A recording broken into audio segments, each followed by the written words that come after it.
Hello friends, welcome back to Ritisha channel. तो दोस्तों, आज पता है कौन सा फेस्टिवल है? बताओ बताओ, नहीं पता ना? चलो मैं बताती हूँ। आज है गणगौर। गणगौर का जो त्योहार है वो मेनली राजस्थान और एमपी के जो नियर बाई एरिया है उसमें मनाया जाता है। ये चैत्र महीने की शुक्ल पक्ष की तृतीया को मनाया जाता है। मीन जो हिंदू कैलेंडर्स में जो चैत्र का महीना आता है उसके थर्ड डे मनाया जाता है।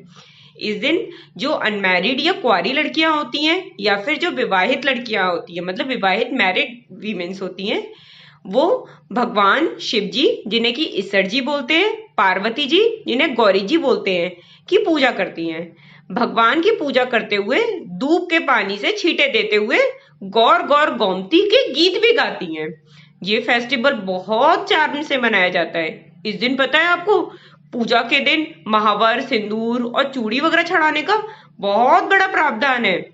इस दिन कहते हैं कि आप अगर कुछ भी मांगोगे, आपकी सारी मनोकामनाएं भी पूर्ण होती हैं। ये त्योहार राजस्थान में 18 दिन चलता है। ये होली दहन के दूसरे दिन से ही स्टार्ट हो जाता है। मीन्स जो हमारी चैत्र कृष्ण की चैत्र कृष्ण पक्ष की पड़वा या प्रतिपदा होती है। माना जाता है कि माता गवराजा होली के दूसरे दिन अपने पियर आती हैं और 18 दिन के लिए ईसर या भगवान शिव उन्हें जब वापस लेने जाते हैं तो उसे गणगौर व्रत कहा जाता है। इस दिन भगवान शिव की ईसर जो भगवान जी हैं, ईसर भगवान जी के साथ गौरी जी की विदाई होती है। तो इसके पीछे की क्या कथा है, चलो मैं आपको वो भी बताती हूँ दोस्तों कि इसके पीछे की क्या कथा है। बहुत समय पहले की बात है। एक बार भगवान शंकर, माता पार्वती और नारद जी घूमने निकले हुए थे। भ्रमण करते करते करते करते वो लोग एक गांव में पूछे। उनके गांव में लोगों को आना सुनकर अरे अरे अरे अरे अरे, भगवान जी आए, भगवान जी आए, सब लोग आने लगे। तो उसमें जो निर्धन स्त्रियां थी वो स्वागत के लिए बस थालियों में अक्षत और हल्दी लेकर चली गई। तो पार्वती जी ने उनके पूजा भाव को समझकर उनपे सुहाग रख छिड़क दिया और उन्हें अटल सुहाग का वरदान दे दिया। लेकिन थोड़ी देर बाद उज्जवल उच्च घराने की धनी स्त्रियां आई। उनकी पकवान सोने चांदी के थालों में थे, 16 श्रृंगार करके आई थी, शिव जी और पार्वती जी के सामने पहुंची। इन स्त्रियों को देख के भगवान शंकर ने पार्वती से कहा, तुमने सारा सुहाग तो गरीब स्त्रियों को दे दिया, अब इन्हें क्या दोगी? तो पार्वती जी बोली, प्राणनाथ, उन स्त्रियों के ऊपर ऊपरी पदार्थों से नमित रस दिया है, इसलिए उनका सुहाग जो रहेगा वो धोती से रहेगा, किंतु मैं इन्हीं धनी वर्ग की स्त्रियों को अपनी उंगली चीर कर रक्त का सुहाग दूंगी, जिससे वो मेरे समान सौभाग्यवती हो जाए। इस दिन स्त्रियों ने शिव पार्वती पूजन समाप्त कर पार्वती जी ने अपनी उंगली चीर कर उसके रक्त को सबके ऊपर छिड़क दिया। जिसके ऊपर जैसा जैसा रक्त गया वैसा वैसा उसे सुहाग पा लिया। पार्वती जी ने कहा, जब तुम सब वस्त्र आभूषणों का त्याग कर मोह माया से रहित हो जाओ, तन मन धन से पति की सेवा करो, तुम्हें अखंड सौभाग्य की प्राप्ति होगी। इसके बाद पार्वती जी ने भगवान शंकर से आज्ञा लेके नदी में स्नान करने के लिए कहा। स्नान करने के पश्चात बालू की शिव की मूर्ति बना के उन्होंने पूजन किया, भोग लगाया, प्रदक्षिणा करके 2 कणों का प्रसाद ग्रहण कर मस्तक पर टीका लगाया। उसी समय पार्थिव लिंग से शिव जी प्रकट हुए और पार्वती जी को वरदान दिया कि आज के दिन मेरा पूजन और तुम्हारा व्रत जो भी करेगा उसका पति चिरंजीवी होगा और मोक्ष को प्राप्त होगा।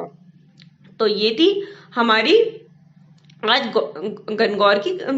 लेकिन गणगौर पे क्या होता है? गणगौर पे राजस्थान में और मध्य प्रदेश में बहुत अच्छे अच्छे डांस होते हैं। इसमें गोल गोल घूम के डांस करती हैं, जिसे कि हम लोग क्या कहते हैं, बहुत भगवान शंकर, ब्रह्मा, सावित्री, सबकी बहुत पूजा की जाती है और बहुत अच्छे अच्छे गाने गाए जाते हैं।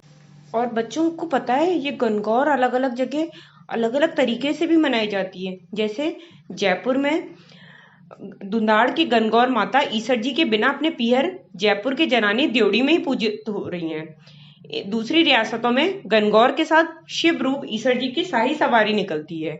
जयपुर की गणगौर माता की सवारी ईसर जी के बिना ही बाहर निकलती है।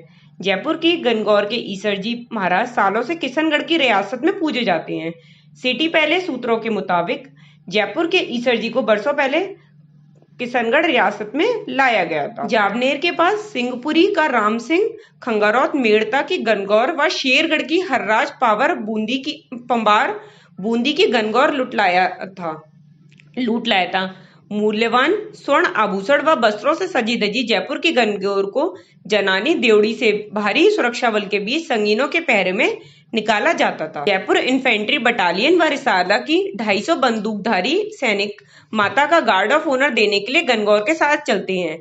गांव और शहरों में सुरक्षा के लिहाज से गनगौर ईसर को बंदूक व तलवार के पहरों में निकाला जाता है। और पता है दोस्तों, 1875 में गनगौर उस समय ग्वालियर के महाराजा सिंधिया एक बार जयपुर आए थे।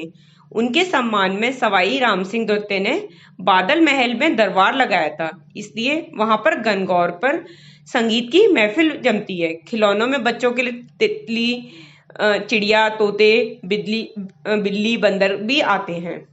सो दोस्तों, ये थी गनगौर के बारे में कुछ कहानी, कुछ रोचक तथ्य। So friends, please do like and subscribe my channel. Bye, love you.